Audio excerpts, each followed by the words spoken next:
Gönlümü bir kere sana verdim, ömrümü uğruna heder ettim. Son durak liman, seni seçtim, vazgeçemiyorum.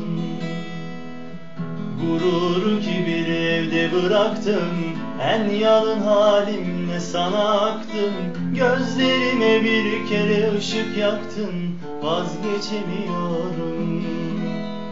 Ölen kayıp şehirde, aşkımla sürgündeyim. Belki de sürüne sürüne tutsam gözlerine. Delice delice tutkunum sadece, kızıyorum en zayıf halime. Sevsen de sev sevme, umrumda değil. Oh, ölen kayıp şehirde, aşkımla sürgündeyim. Belki de sürüne sürüne tutsam gözlerine. Delice delice tutkunum sadece, kızıyorum en zayıf halime. Sevsen de sev sevme, vazgeçemiyorum. Of, sev sevme, seni seviyorum.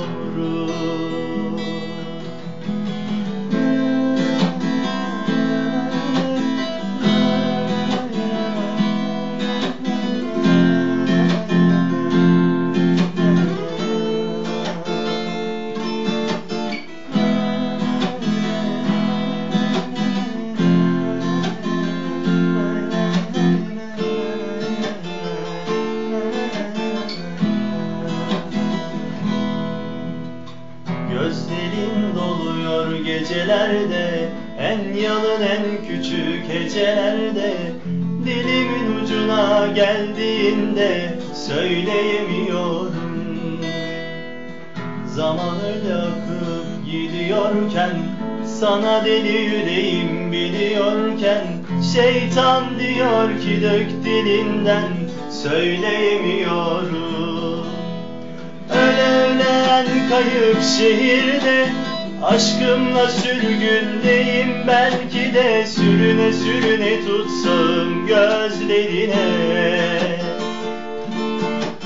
Delice delice tutkunum sadece, kızıyorum en zayıf halime. Sevsen de sev sevme, umrumda değil. Oh, ölen kayıp şehirde, aşkımla sürgündeyim. Belki de sürüne sürüne tutsam gözlerine. Delice delice tutkunum sadece, kızıyorum en zayıf halime. Sevsen de sev sevme, vazgeçemiyorum. Of, sev sevme, seni seviyorum.